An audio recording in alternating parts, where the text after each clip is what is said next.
문화란 한 민족의 영혼으로 이것은 인종 및 토지와 같은 물질 요소와 마찬가지로 중요한 정신 요소이다.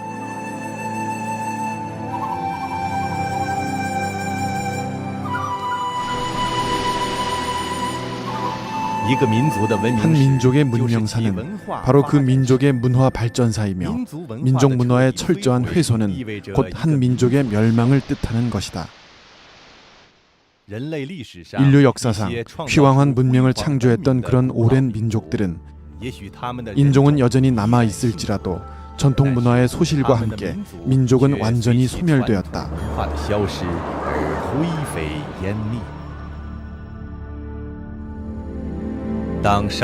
프랑스의 샹폴리옹이 고대 이집트의 로제타석을 마주하여 깊이 사색하고 고고학자들이 고대 바빌론의 점토판 문자를 발견하고 어안이 벙벙해할 때 사람들은 다만 유적에서 고대 인도 쇄골 문화의 남은 온기를 느낄 수 있고 과학자들은 케사르 대제국의 원정군이 불질러버린 무스 박물관에서 고금의 과학이 이룬 성취가 어떻게 찬란하게 빛나는가를 추측할 수 있다. 학자들이 대화록에 기재한 바다 밑에 묻혀있는 애틀란티스 문명에 대해 읽었을 때 우리는 중국이 일찍이 철학, 예술, 문학, 과학 영역에서 무수한 휘황함을 창조해내어 세계에서 유일하게 5,000년을 연속으로 이어내려온 문명임을 생각하지 않을 수 없다.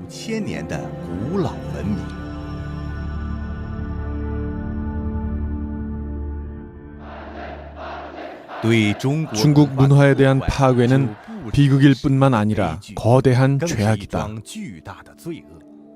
이 한 차례의 죄악은 85년 전 중공이 건립되었을 때부터 시작되었다. 공산당은 중국 전통 문화에 대해 일종의 자발적이고 본능적인 적대감을 갖고 있다. 때문에 투쟁은 히스테리적이고 필사적이며 억제할 수 없는 분노와 격렬함을 지니고 있다. 공산당의 투쟁은 더욱 전업화되고 체계화되었다. 마오쩌둥은 전에 이런 말을 한 적이 있다. 나는 승려가 우산을 든 것처럼 법도 없고 하늘도 없다.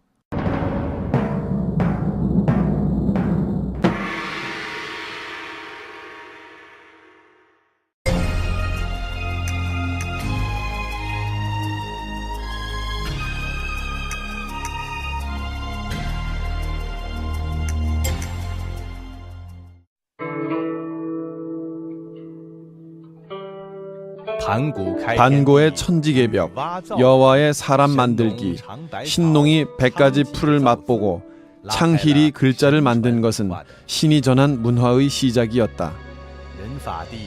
사람은 땅을 본받고 땅은 하늘을 본받으며 하늘은 도를 본받고 도는 자연을 본받는다. 도가의 천인합일 사상이 문화의 혈맥에 융입되었다. 중화 문명의 창시인 쉬안유안 황제도 도가 사상의 창시인이다.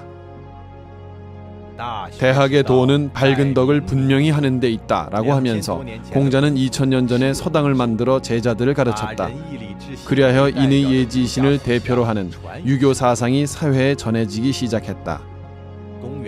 서기 1세기 자비로 널리 제도한다라는 석가모니교의 불법이 동으로 전해지면서 중국 문화는 더욱 박대정심하게 되었다. 5,000년 이래 유불도 삼가의 사상은 서로 어우러져 빛을 발하여 하나 또 하나의 휘황함을 창조하였다.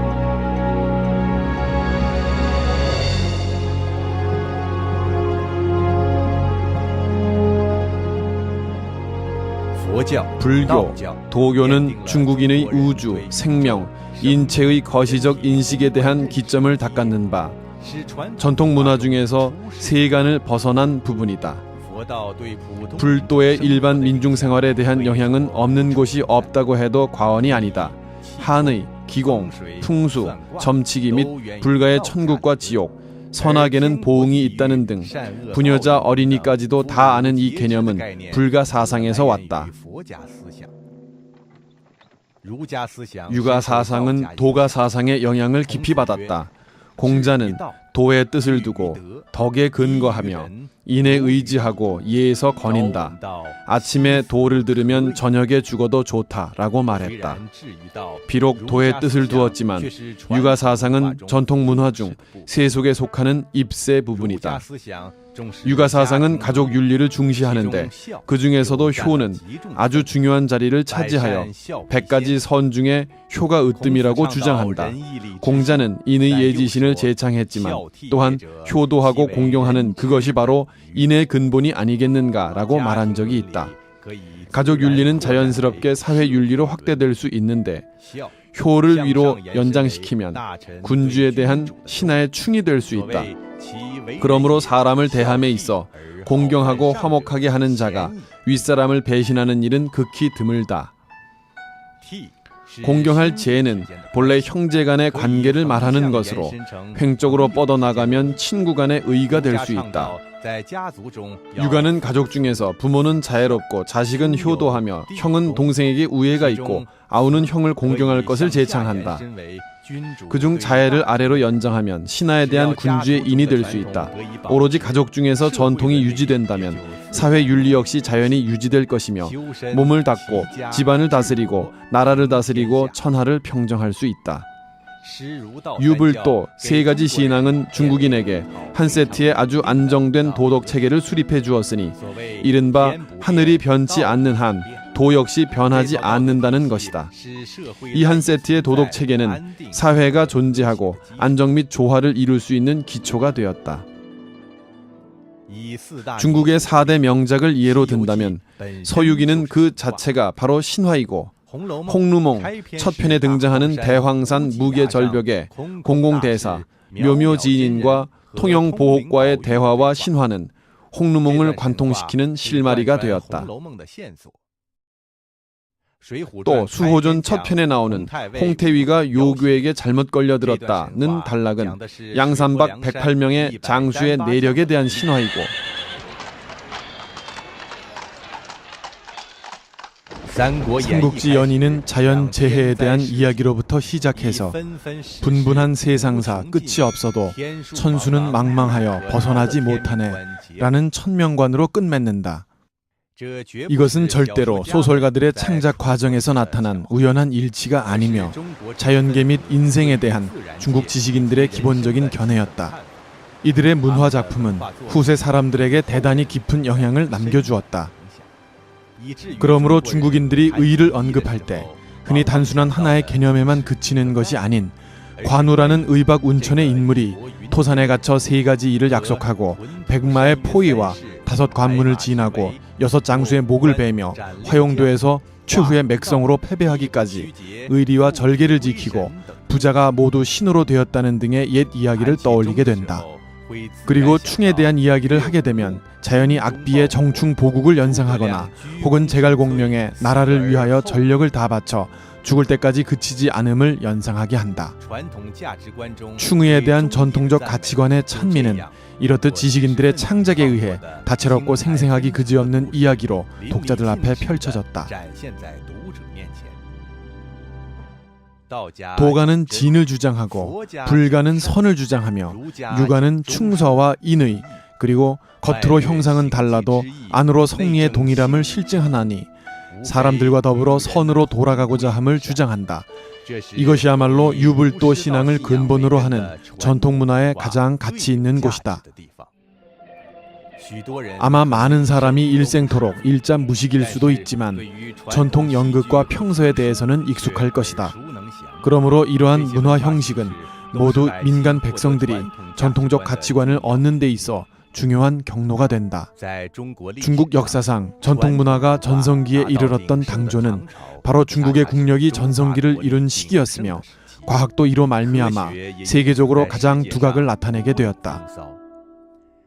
그 당시 유럽, 중동, 일본 등 여러 나라에서 모두 당나라의 수도인 장안으로 사람을 파견하여 당나라 문화와 과학을 배우게 하였다. 주변 국가들은 중국을 종주국으로 여겼고 수많은 나라들이 당나라에 조공을 바쳤으며 당나라 문화를 번역하는 것을 중시했다. 진나라 이후 중국은 수, 당, 원, 청 왕조와 기타 소수민족이 할거한 왕조를 포함해서 흔히 소수민족들에게 점령당했다. 하지만 그들은 거의 모두 한화되었는데 이는 중국 전통문화의 거대한 동화력 때문이라고 말하지 않을 수 없다. 이것이 바로 공자가 말한 먼 곳에 사람들이 불복할 경우 학문과 덕을 쌓으면 자연이 오게 된다는 것이다. 그리고 나서 공산당은 왔다. 그것은 싸워 이기려고 했다. 그것의 머리 위에 있는 법과 하늘을 사람들의 마음속에서 뿌리채 뽑아버리려고 했다.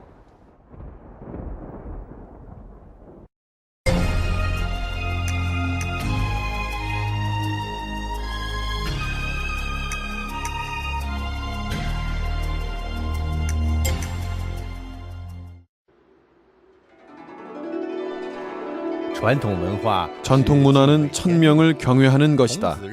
공자는 생사는 명에 달렸고 부귀는 하늘에 달렸다고 여겼다. 불가와 도가 사상도 모두 유신론이다. 그러므로 생사윤회와 선악에는 보응이 있음을 믿는다. 공산당은 무신론을 신봉하면서 여태껏 무슨 구세주가 없으며 신선이나 황제에 의거하지도 않는다. 인류의 행복을 창조하려면 전적으로 우리 자신에 의거해야 한다고 떠들었다. 육아는 가정을 중요시하나 공산당 선언 중에서는 가정의 소멸을 명확하게 표시하였다. 전통 문화는 중화민족과 변방민족을 구분하고 있으나 공산당 선언은 민족의 소멸을 고취시켰고 육아 문화는 인자 애인을 중요시하나 공산당은 계급 투쟁을 주장했다. 육아는 임금에 충성하고 나라를 사랑할 것을 주장하나 공산당 선언은 오히려 조국의 소멸을 제창했다. 전통 문화 중 충은 절대 어리석은 충성이 아니다. 민중의 눈에 황제는 천자이지만 그 위에는 또 하늘이 있다. 황제도 영원히 정확하지는 않다. 황제의 잘잘못은 육아 경전으로 가늠하였다. 독재적인 중공은 이 모든 것을 도저히 받아들일 수 없었다.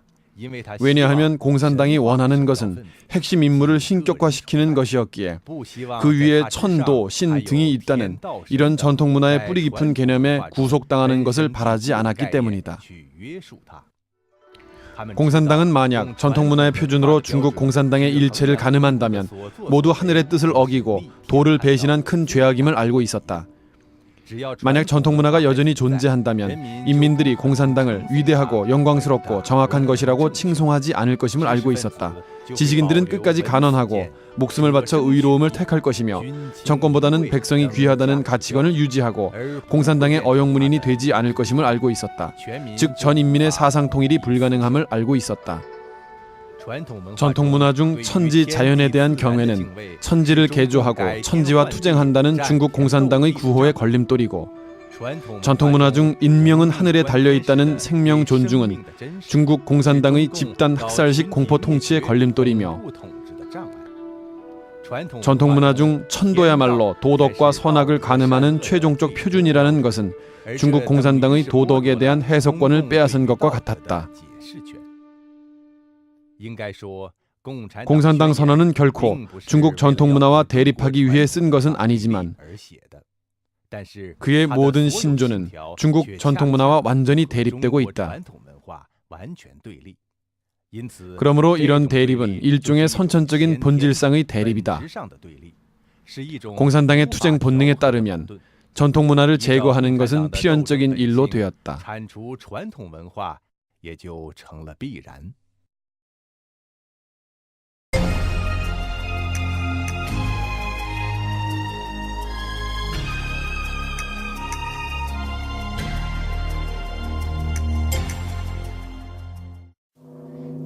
전통 문화가 기왕에 유불도 사상을 근본으로 한 까닭에 중국 공산당이 문화를 파괴한 첫걸음은 바로 그들의 세간에서의 구체적인 체현인 종교를 깨끗이 제거하는 일이었다.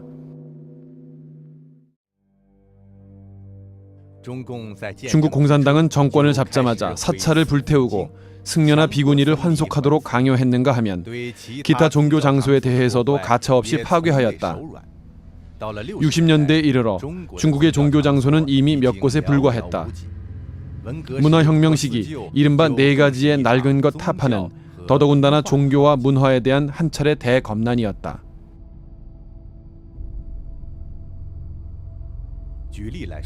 예를 들어 말하면 중국 최초의 불교 사찰인 백마사는 동한 초기에 낙양성 밖에 지은 것으로 중국 불교의 발상지였다.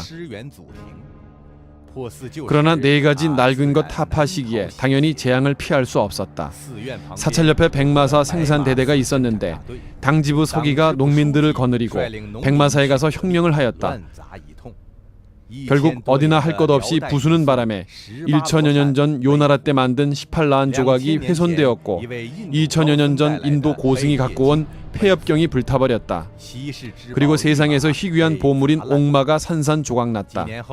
몇 년 후 캄보디아의 해외 망명 군주 시하누크가 백마사를 참배하겠다고 신청하자 당시 중국 총리였던 저우언라이는 급히 베이징 자금성 안에 있던 폐엽경과 베이징 근교 향산 벽운사의 청나라 시대 18라한을 낙양으로 운송하라고 지시를 내려 가짜 문화재로 대체해 외교적 난제를 해결하였다. 1966년 5월 문화 대혁명이 시작되었다. 이 혁명은 확실히 중국 문화의 목을 자른 셈이었다.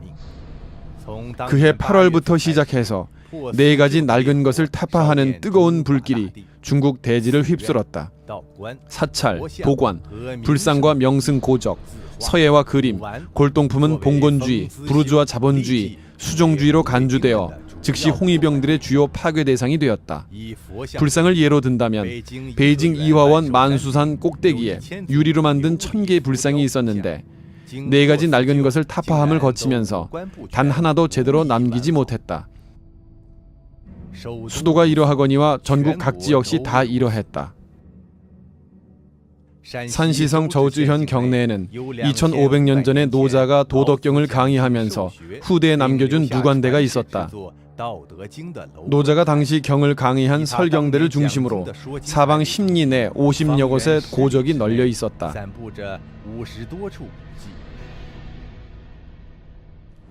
오늘날 누관대 등 고적들은 모조리 파괴되었고 도사들은 전부 강요에 의해 그곳을 떠나야 했다. 도교의 규정에 따르면 도사들은 출가한 후 영원히 수염과 머리를 깎지 못한다. 그러나 지금은 강요에 의해 머리를 깎고 도복을 벗었으며 인민공사 사원으로 되었는가 하면 어떤 사람은 현지 농가의 사위로 변해버렸다. 산둥의 노사는 도가의 성지였는데 태평궁, 상청궁, 하청궁, 두무궁, 화엄암, 응진관, 관제묘 등 곳곳에 신상, 공양그릇, 경서, 문물, 묘비는 몽땅 훼손당하고 불에 타버렸다.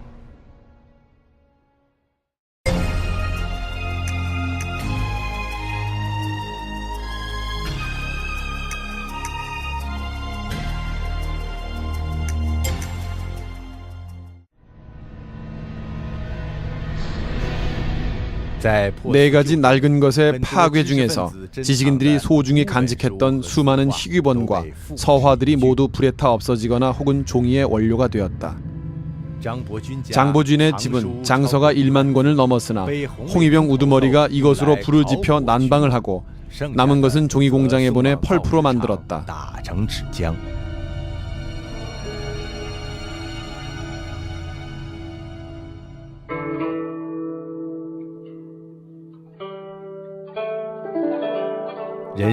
세상 일은 신진대사가 있기 마련. 지난 일은 과거요, 새로 오는 것은 지금인데 강사는 뛰어난 명승 고적을 남겼으니 우리들은 다시 오른다네.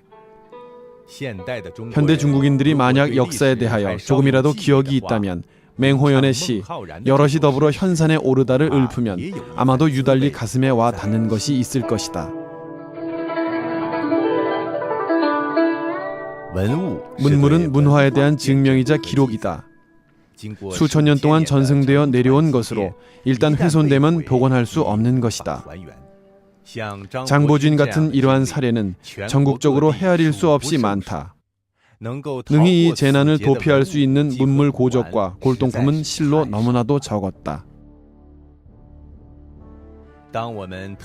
영불 연합군이 정원 중에 으뜸인 원명원을 불태워 없앤 데 탄식하고 침략자들에 의해 회멸된 영락대전에 대해 탄식하면서 우리는 왜 중국 공산당의 회멸이 침입자들보다 더 광범위하고 더 지속적이며 더 철저했음은 생각하지 못하는가.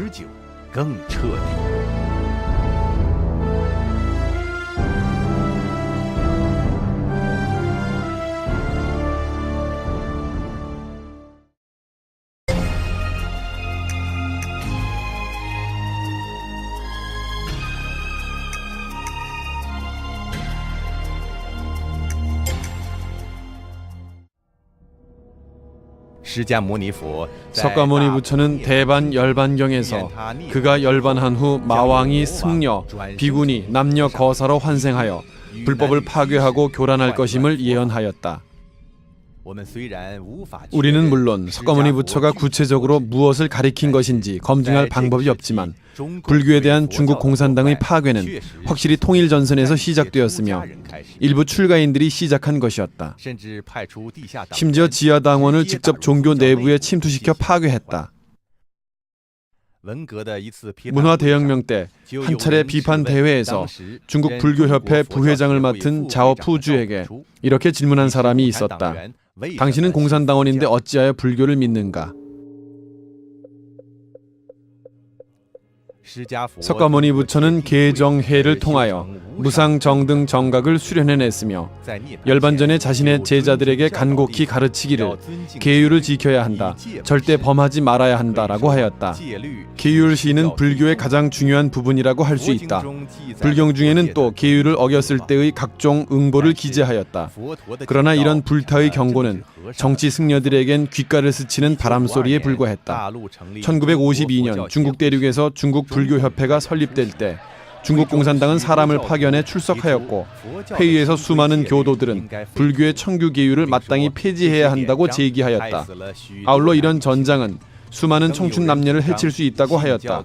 더욱이 어떤 사람은 교를 믿는 것은 자유이므로 승려가 장가들고 비구니가 시집가며 술 마시고 고기 먹는 것도 모두 반드시 자유로워야 하며 누구도 상관할 수 없다고까지 하였다.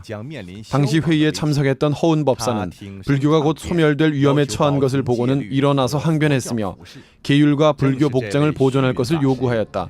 그러나 허운 법사는 곧 반혁명으로 몰렸고 방장실에 감금되어 음식물조차 공급받지 못했다. 대소변도 밖으로 내보내지 못하게 하였고 또한 황금, 은, 총을 내놓으라고 명령하였다. 허운 법사가 없다라고 하자 공산당은 사람을 시켜 잔혹한 구타를 가해 허운 법사의 머리가 터지고 피가 흘렀으며 갈비뼈가 부러졌다.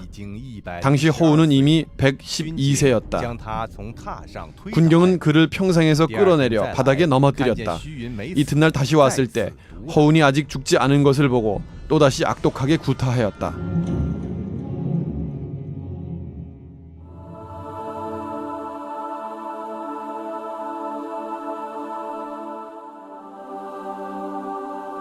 (1958년) 출판된 중국 공산당은 어떻게 기독교를 박해했는가라는 책의 통계에 의하면 문서적으로 폭로된 자료만 해도 대륙의 성직자 중 지주, 악질 토호라는 누명을 쓰고 살해당한 사람의 수가 8,840명에 달했다.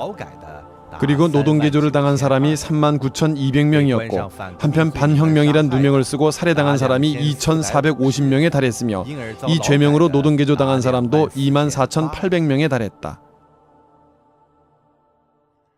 1952년에 성립된 중국 불교협회와 1957년에 성립된 중국 도교협회는 그들의 발기서에서 모두 인민정부의 영도하에라고 명확히 표시하였다. 이것은 사실상 무신론을 주창하는 공산당의 영도하에 있다는 것을 뜻한다. 동시에 양교는 모두 생산 건설에 적극적으로 참가하고 정부 정책 등을 실행하겠다고 표시하였다. 완전히 세속화된 조직이 된 것이다.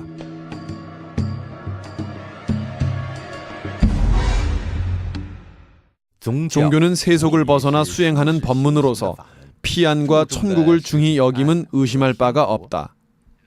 그러나 중국 공산당의 통일전선 전술에 말려든 정치승려, 정치 목사들은 오히려 인간 불교, 종교는 진리이지만 사회주의도 진리이다 등의 일련의 거짓말과 이 세상과 저 세상은 모순되지 않는다라는 말들을 만들어냈으며 이를 통해 출가인들에게 현세의 행복과 부귀 영화를 추구하도록 하고 종교의 교의와 내포를 변질시킬 것을 고무 격려하였다. 불교는 살인을 금지하는데 중국 공산당은 진반할 때 사람들을 마구 죽였고 정치 승려들은 반혁명을 죽이는 것은 더욱 큰 자비이다라는 설법을 만들어냈다. 심지어 한국 전쟁 시기에는 직접 승려들을 전선에 내보내 살인하게 했다. 7月22日，中国基督教全国会议在北京召开，指出新中国4年来，基督教进行的自治、自养、自传的反帝爱国运动，以彻底断绝同帝国主义在 기독교의 예를 들어보자. 우야오중은 1950년에 자치, 자양, 자전이란 3자 교회를 만들었다. 말로는 제국주의와의 연결에서 벗어나 적극적으로 이른바 미국에 대항하여 북한을 돕는다에 투입한다고 하였다. 그의 한 친구가 삼자에 가입하지 않았다는 이유로 감옥에 20여 년 동안 갇혀 갖은 매질과 치욕을 당하였다. 그 친구는 우야오중에게 이렇게 물었다. 너는 예수께서 하신 기적들을 어떻게 보느냐? 우야오중은 나는 그것들을 모두 버렸다라고 대답하였다. 예수의 기적을 승인하지 않는다는 것은 바로 예수의 천국을 승인하지 않는 것이다. 예수의 천국마저 승인하지 않는데 어찌 기독교도라고 할 수 있겠는가? 그러나 우야오증은 오히려 삼자 교회의 창시인이 되어 정치협상회의의 상무위원이 되었다. 그는 인민대회당에 들어갈 때 예수가 말한 마음을 다하고 정성을 다하며 뜻을 다하여 당신의 하나님을 사랑하라. 이는 계명 중에 첫째이자 아울러 가장 큰 것이다. 라는 말을 완전히 잊어버렸을 것이다.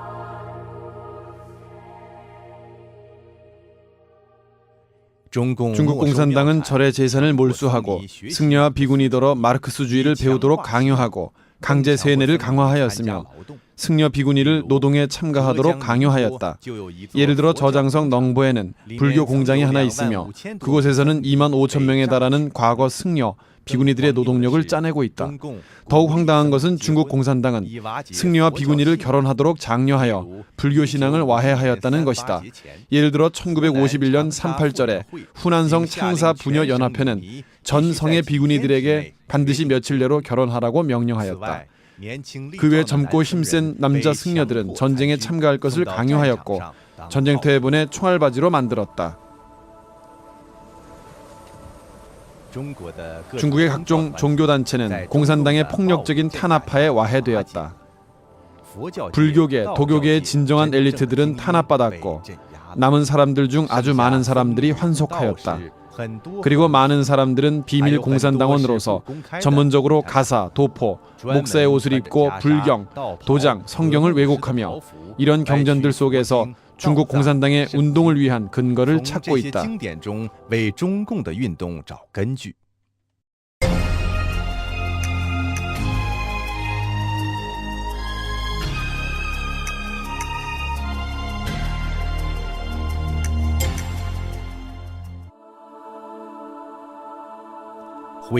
신앙 및 문화를 회멸하는 마지막 일보는 사람들더러 그를 모욕하게 하여 이때로부터 그를 경시하게 하는 것이다. 이렇게 되면 영원히 해방되지 못한다. 중공은 회교도들의 풍속이 4가지 낡은 것에 속한다고 여기고 그들에게 돼지고기를 먹도록 강요했다. 또한 회교도 농가와 청진사에 돼지를 기르도록 명령하였으며 매 가구마다 매년 돼지 2마리씩 바치도록 하였다. 홍위병은 심지어 티베트 불교의 제2대 활불인 판찬 라마에게 강제로 대변을 먹이기도 했고 하얼빈 최대의 근대 사찰인 극락사의 스님 3명에겐 종이로 만든 팻말을 들게 했는데 위에는 불경은 무슨 불경인가 모두 개소리이다 라고 쓰여 있었다.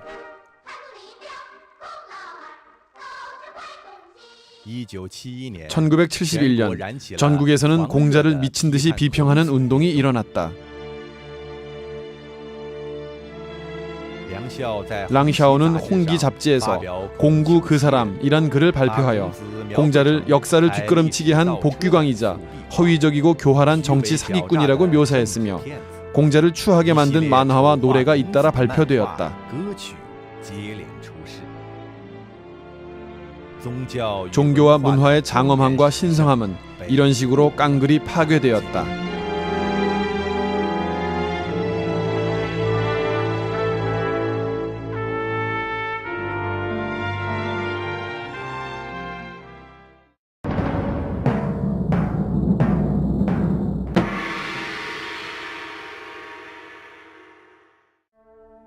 중국의 한자는 5천년 문명의 정화로 자형, 자음에서부터 이로 만들어진 성어와 전고에 이르기까지 모두 심오한 문화적 내포가 들어있다.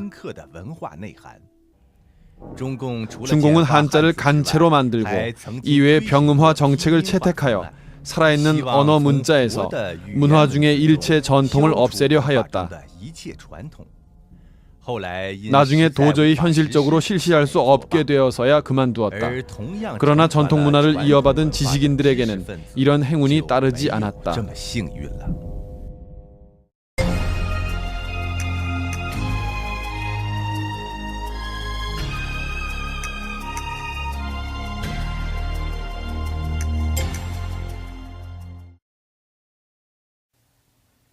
(1949년) 공산화 이전의 중국에는 약 200만 명의 지식인이 있었다.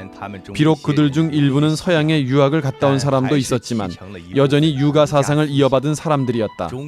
중공은 그들을 가만두지 않았다. 사대부 계층 사람들의 사상이 민간의 의식 형태에 적지 않은 작용을 일으킬 수 있었기 때문이었다. 1951년 9월 중국 공산당은 베이징 대학에서부터 기세 높게 지식인들의 사상 개조 운동을 시작하였다. 이를 바탕으로 성실한 역사 청산 운동을 조직하여 그 중에 반혁명 분자를 청리하였다. 중공은 줄곧 본래 지식인들을 싫어했다. 마오쩌둥은 이렇게 말했다. 그들은 하나의 진리를 알아야 하는 바 많은 지식인들은 사실상 가장 무식한 노동자, 농민보다 때로는 지식이 더 적다. 개조되지 않은 지식인과 노동자, 농민을 비교할 때 지식인은 정신적으로 깨끗하지 못한 부분이 많을 뿐만 아니라 신체 역시 깨끗하지 않다. 가장 깨끗한 것은 그래도 노동자와 농민이다. 비록 그들의 손은 검고 발에는 쇠똥이 묻었다 하더라도 말이다.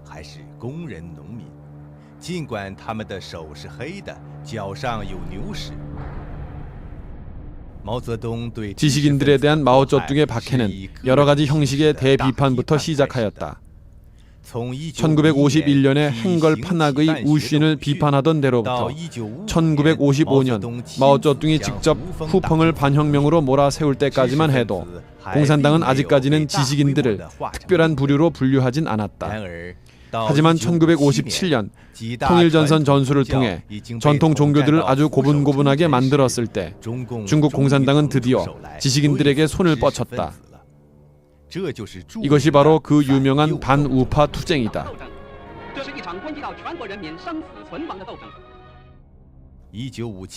1957년 2월 말 중국 공산당은 백화제방, 백가쟁명을 호소하면서 지식인들에게 공산당에 대한 의견을 제출하라고 격려하면서 말한 자는 죄가 없다라고 간절하게 표현하였다.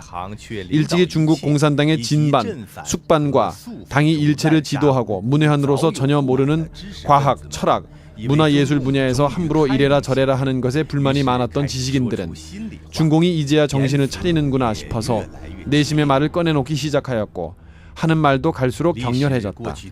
많은 세월이 지났음에도 사람들은 여전히 이 사건을 중국 공산당에 대한 지식인들의 비판이 한계를 넘은 상황에서 마오쩌둥이 더 이상 참을 수 없자 할 수 없이 반격을 가한 것으로 알고 있다.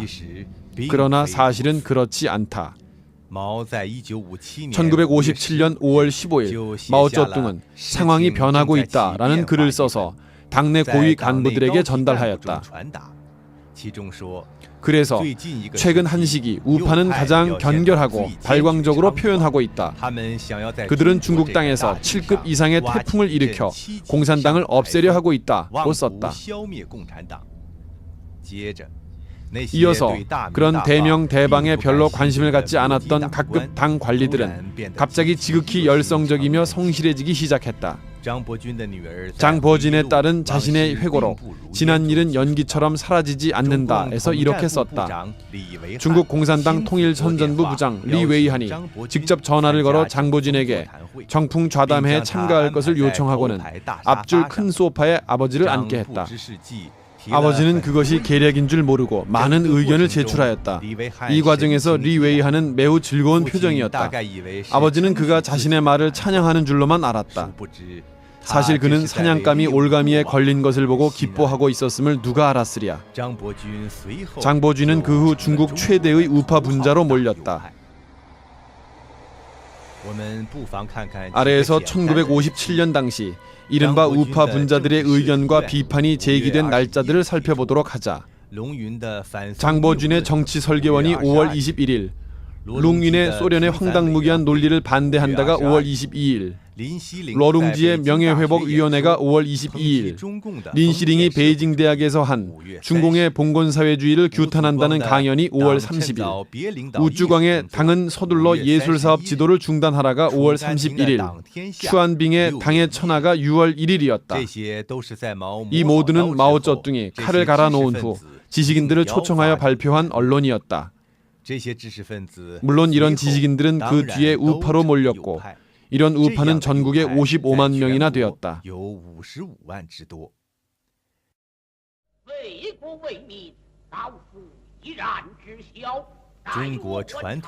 중국 전통 문화 중에는 선비를 죽일 수는 있어도 모욕해서는 안 된다는 정신이 있다. 그러나 중공은 지식인들에게 모욕감을 주기 전에는 식권을 발급하지 않았으며 가족들까지도 연루시켰다.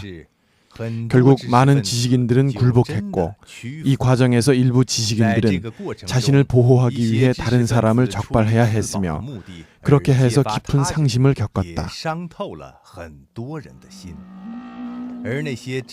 진정으로 모욕할 수 없는 지식인은 다른 사람들을 위협하기 위한 수단으로 살해당했다. 전통 사회 도덕의 본보기인 선비계층은 이렇게 소실되었다.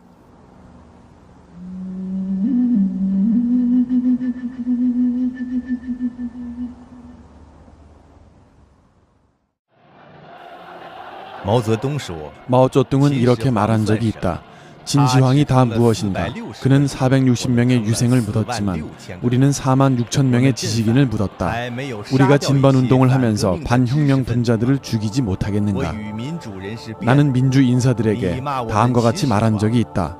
당신들이 우리를 진시황과 같다고 욕한다는데 그렇지 않다. 우리는 진시황을 100배 이상 초월했다. 사실 그가 어찌 지식인만 파묻었겠는가? 더 처참한 것은 그들의 신념과 마음을 파괴한 것이다.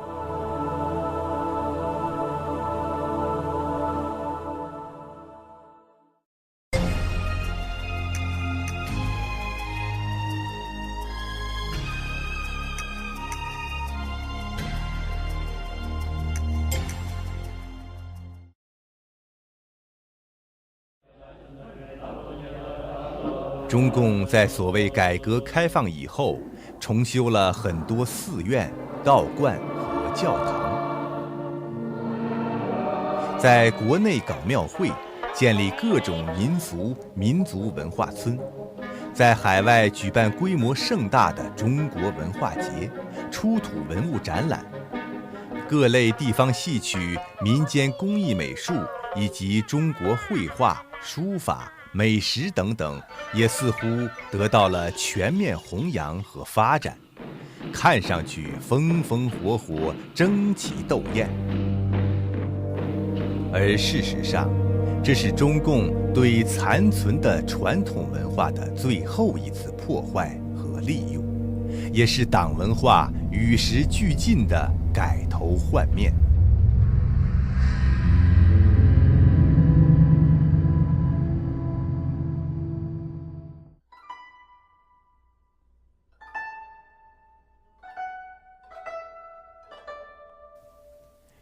中国的文化中有一种神韵。举例来说，中国古代的科学直接针对着人体、生命和宇宙进行研究。以中医为例，据医书上记载，中国古代的大医学家们基本上都是有特异功能的。扁鹊见蔡桓公，一望便知其病在何处；华佗见曹操，一看就知其脑中有瘤。可是，往往这些精华的东西，现在却是受到批判的，认为是迷信。当今中国中医所继承的，只不过是一些药方和经验的摸索，中医大夫们都要学西医作为基础课，其诊断治疗的手段也往往需要量血压、照 X 光等等。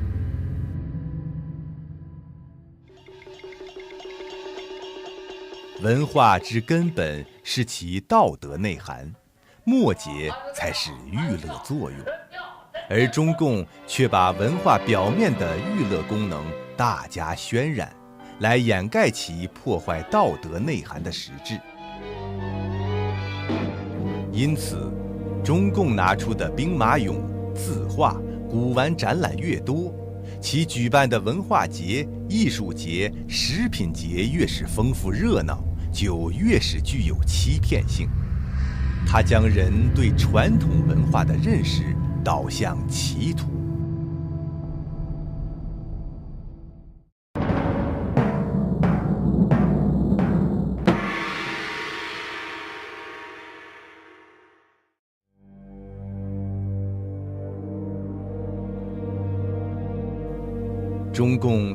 중국 공산당은 전통적인 반신 문화를 파괴한 동시에 끊임없는 정치 운동을 통해 암암리의 공산당 문화를 수립했다.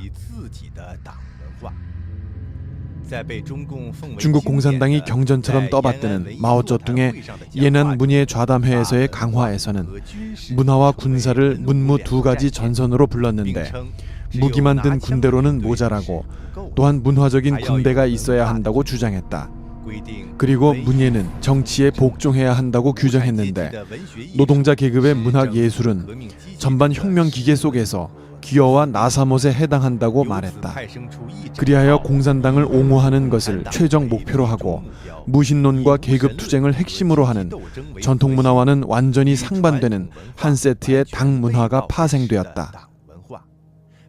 아울러 사람들 생활의 모든 방면에 침투되어 당의 테러적이고 독단적인 인문 환경을 구성하여 사악한 영부채로 하여금 인민들을 더욱 튼튼히 통제하게 하였다.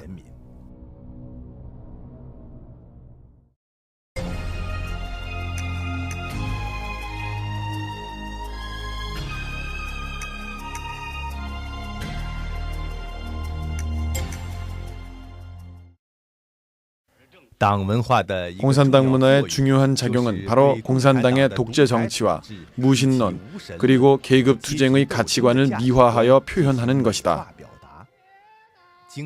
문화 대혁명을 겪은 사람들은 여전히 모범극과 어록가, 충자무에 대한 기억이 새로울 것이다.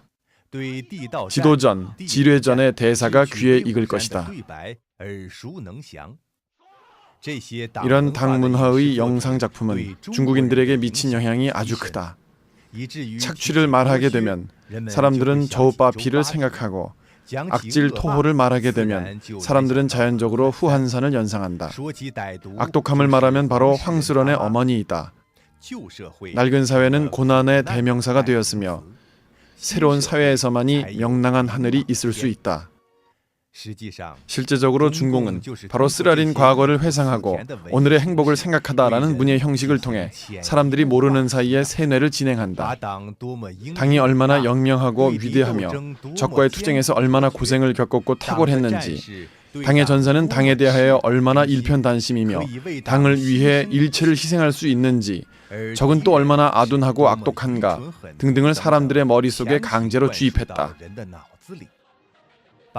공산당이 필요로 하는 가치관을 날마다 반복하여 선전함으로써 매 사람에게 강제 주입시켰다. 오늘날 돌이켜 음악, 무용, 역사시, 동방홍을 보면 전체적인 주제와 표현 방식은 모두 살인, 살인, 살인이었다.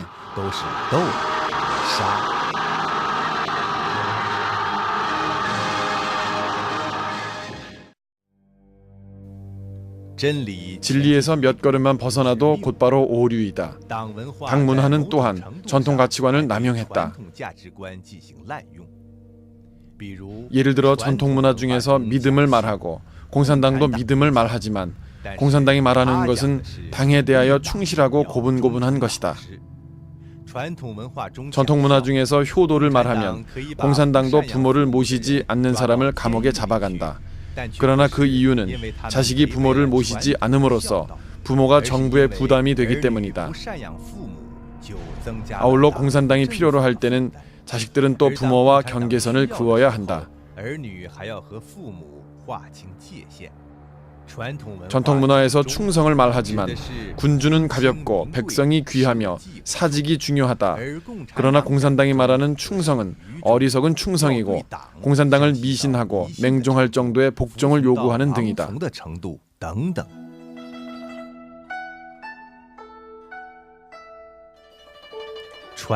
전통 문화에서 음악은 사람의 욕구를 제약하는 방식으로 사용되었다. 사마천이 지은 사기 악서에서는 사람의 천성은 조용하여 외모를 감지한 후에야 사람의 정감에 영향을 주며 아울러 자신의 심지에 따라 좋아하고 싫어하는 정이 생긴다.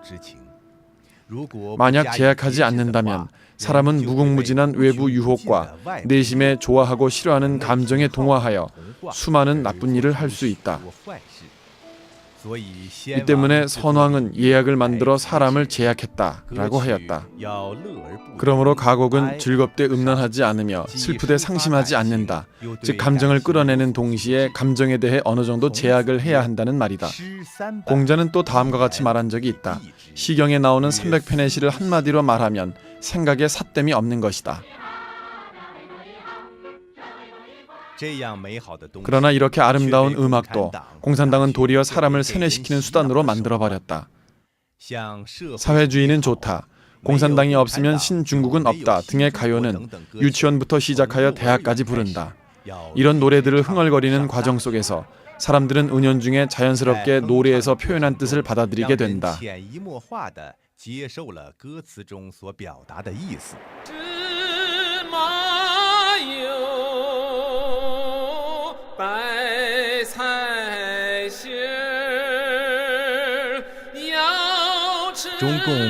중국 공산당은 더욱이 민간에서 유전되어 온 가장 듣기 좋은 민요를 직접 도용하여 원래 곡조에 공산당을 찬양하는 가사를 덧붙여 전통 문화를 파괴하는 동시에 공산당을 위해 이용했다.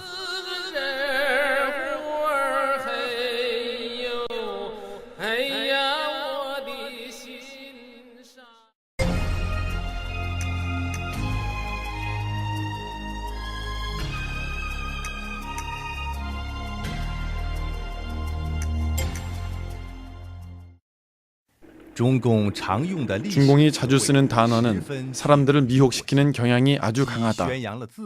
자신을 드높였을 뿐만 아니라 역사도 고쳤다. 예를 들어 국민당과 공산당의 내전 시기를 해방전쟁이라고 했고 1949년 이후를 건국 이후라고 부르는데 사실 중공 이전에도 중국은 엄연히 존재하고 있었으며 중공은 단지 하나의 새로운 정권을 건립한 것일 뿐이다. 3년 대기근을 3년 자연재해라고 부르는데 사실 이 시기 기근은 결코 자연재해가 아니었으며 철저한 인재였다. 그러나 사람들이 늘 이런 단어들을 자주 사용하다 보면 자신도 모르는 사이에 중공이 사람들에게 주입하려는 개념을 받아들이게 된다.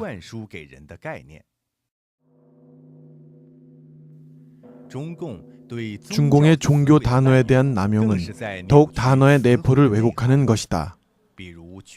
예를 들어 가고는 종교 중에서 수련인이 생명 귀속의 참뜻을 깨우침을 가리키는 것인데 중공은 그것을 당 및 방침 정책에 대한 인식 정도로 변화시켰다.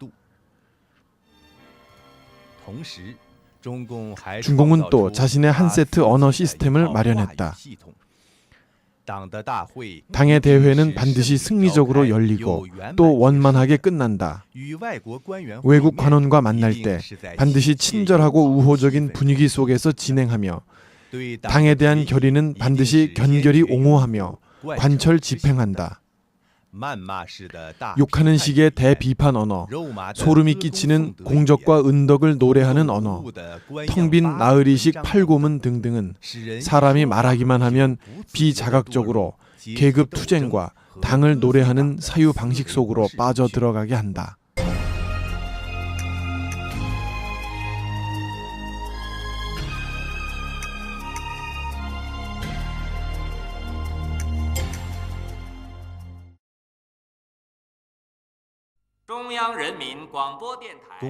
공산당의 통치는 마치 한 세트 수압 시스템처럼 고압과 봉패에 의지하여 유지하기 때문에 작은 구멍이라도 시스템의 붕괴를 초래할 수 있다. 그러므로 당 문화의 성질은 바로 전횡과 독재인 것으로 정치 투쟁, 계급 투쟁을 위해 봉사하며 아울러 이로부터 은연중에 사람의 내재적 정신과 외재적 행위를 규범화한다. 下面给您预告一下本台今天第3次播音时间所要播出的节目内容。18点20分。由于没有 사상, 언론, 결사, 신앙 등의 자유가 없고 또 당 중앙과 일치성을 유지해야 하므로 중공의 당 문화는 폐쇄적이며 독단적인 것이다. 공산당은 지난 55년 동안 테러로 중국 인민의 영혼을 압박했다. 높이 걸린 채찍, 높이 든 칼, 언제 드리워질지 모르는 재난은 사람들의 행위 방식을 규범화시켰다. 사람들은 테러 속에서 고분고분한 순한 양이 되었다. 민주화 운동 인사, 자유 사상가, 체제에 대해 회의적인 사람들은 모두 다른 사람들에게 경고를 주려는 목적으로 희생되었다. 봉폐된 속에는 또 공산당의 고도로 발달한 네트워크가 있다. 주민등록과 호적제도, 가도주민위원회 제도, 각급 당위 구조, 그리고 각 연대에는 당 지부가 있고 마을마다 당 지부가 있다. 또한 공산당과 공산청년단 조직 생활을 통해 자신의 문단속을 잘하고 자기 사람을 잘 감시한다. 상방을 차단하고 610 사무실은 감독팀을 조직하여 각 지역과 회사에 대해 부정기적으로 감독한다. 중공은 현대사회 법치주의 원칙에서 크게 벗어난 연좌제를 대대적으로 실시하고 있다. 지주, 부자, 반동, 나쁜 사람, 우파로 낙인 찍힌 가족들에 대한 독재, 그리고 출신 성분론을 제출하는 것까지 공산당은 줄곧 연좌제를 시행하고 있다. 가령 파룬궁 수련생이 베이징에 가서 청원을 할 경우 직장 책임자는 제대로 일을 하지 못하고 조치가 부족하다는 이유로 책임 추궁을 받거나 비판을 받는다. 성시 책임자까지도 층층이 연좌제에 의해 연루된다. 중공은 이른바 교육을 잘 받을 듯한 자녀들과 검은 오부류에 대해 차별 정책을 실시한다. 그들에게 공산당과 일치할 것을 제창하면서 이른바 대의를 위해 친족을 무시할 것을 요구한다. 아울러 인사 및 각종 기록 문서를 통해 사람들을 통제한다. 다른 사람의 잘못을 비판하고 적발할 것을 요구하며 당의 요구에 부응하는 경우 포상과 재배치가 이루어진다. 이 밖에 당 문화는 선전 방면에서 이런 당 문화를 건립했다. 중대한 문제상에서 모든 매스컴이 다 달려들어 단체로 동조한다. 필요시에는 각급 당, 정부, 군대, 노조, 청년단, 분여회 지도자를 데려와 태도를 표시하도록 하며 지지하게 하고 사람마다 고비를 넘게 한다. 폭력 문화를 고취하기, 증오 문화를 선동하기, 거짓말 문화, 세뇌 문화, 아첨 문화, 대충대충 문화, 시비가 뒤집힌 문화 등등이다. 이로부터 사람을 기계로 만드는 문화를 건립했다. 공산당은 민중들에게 혁명기계에서 녹슬지 않는 나사못이 되고 당에 순종하는 도구가 되며 당이 지시하는 대로 따라할 것을 요구했다. 민중에게 자아세뇌와 절대 복종의 문화가 형성되었다. 이기적인 생각은 떠오르기만 해도 그것과 치열하게 싸워라. 영혼 깊은 곳에서 혁명을 폭발시켜라. 당 중앙과 고도의 일치를 유지하라. 사상을 통일하고 발걸음을 통일하고 명령을 통일하고 지위를 통일하라. 인성 중에 이기심, 질투, 불난집에 부채질하는 등등도 이로부터 진일보 확대되었다. 무릇 이와 비슷한 예를 들자면 아직도 매우 많다. 중국 대륙으로부터 온 매 사람은 모두 자신이 직접 겪은 경험 속에서 당 문화의 각종 요소를 찾을 수 있을 것이다. 중공은 이로부터 사악한 생령 부채가 생존할 수 있는 인문 환경이 이루어졌다.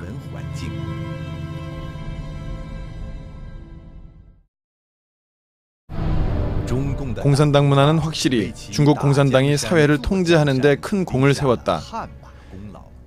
당 문화는 마치 군대, 감옥, 경찰과 같이 폭력 기계에 속하는데 차이가 있다면 육체적인 폭력이 아닌 문화 폭력이라는 점일 뿐이다. 이런 문화 폭력은 5,000년 전통 문화를 파괴하여 사람들의 마음을 어지럽게 했으며 또한 민족의 응집력을 약화시켰다. 동시에 민족 문화의 파괴는 또한 우리에게 생각하지도 못한 물질적 상해를 가져다 주었다.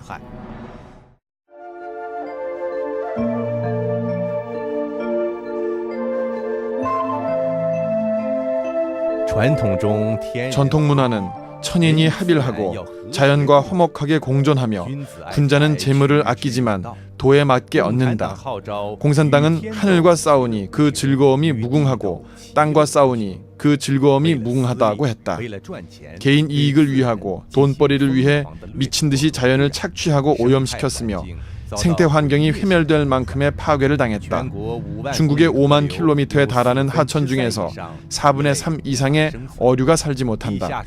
지하수의 오염 비율은 10몇 년 전에 비해 3분의 1이나 증가했고 지금도 계속 악화되고 있다. 회하에서는 심지어 한 어린이가 기름이 오염된 강물 위에서 놀다가 수면에 불꽃이 떨어져 5m가 넘는 화염이 치솟은 사건이 발생하기도 했다. 이 화재로 인해 주위에 있던 10여 그루의 버드나무가 불에 탔다. 그곳에서 생활하는 사람들은 이런 물을 마시고 있는데 각종 암과 괴질에 걸리지 않을 수 없다. 서북 지역의 사막화, 염전화, 공업발달 지역의 오염 등은 모두 사람들의 마음속에서 자연에 대한 경외심을 잃어버린 것과 관련이 깊다. 전통 문화는 생명을 경외하지만 중국 공산당은 반란에도 도리가 있고 사람과 싸움에 그 즐거움이 무궁하다고 한다. 혁명이란 이름으로 수천 수만 명을 죽일 수도 있는데 심지어 굶겨 죽일 수도 있다. 이로 인하여 사람들에게 생명에 대한 멸시 풍조를 가져왔고 모조품, 독극물의 유행을 조장했다. 안후의 푸양을 예로 들면 본래 건강했던 아이들이 수유 기간에 팔 다리가 짧아지고 신체가 허약해지면서 머리가 커지는 현상이 나타났다. 돈에 눈이 먼 상인이 독이 든 분유를 판매한 것이었다.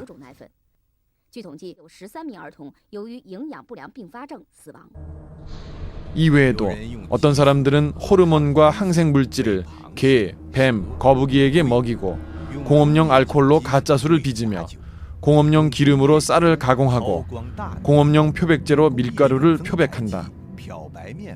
허난성의 한 현에서는 8년 동안 쓰레기 기름 등 발암물질을 이용하여 독이 든 식용유를 만들었는데 월 생산량이 수천 톤에 달했다. 이런 식품들은 어느 한 시기, 어느 한 지역에만 국한된 것이 아니라 전국적으로 널리 퍼진 보편적 현상이다. 이는 문화가 파괴된 후 사람들의 마음이 도덕적인 구속력을 잃어버린 결과 한사코 물질과 향락을 추구하게 된 것과 긴밀히 연관되어 있다.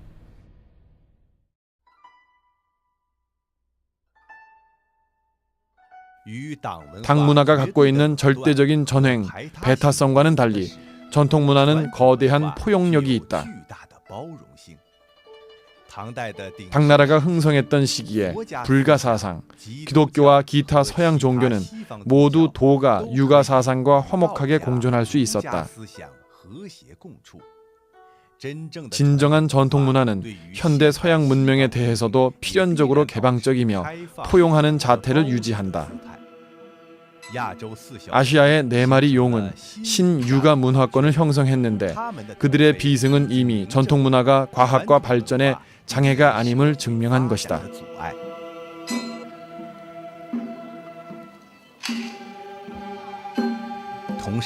동시에 진정한 전통 문화는 사람 내심의 즐거움을 중시하며 외재적인 물질적 향락으로 사람의 삶의 질을 가늠하지 않는다. 앞에 칭찬받기보다는 어찌 뒤에 회방이 없는 것만 하겠으며 몸에 즐거움이 있기보다는 마음에 근심이 없는 것만 하겠는가. 도연명은 가난하지만 불행하지 않았고 여전히 동쪽담 아래에서 국화를 따서 멀찍이 떨어진 남산을 바라보네와 같은 유유자적한 흥취가 있었다.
修行养得悟道。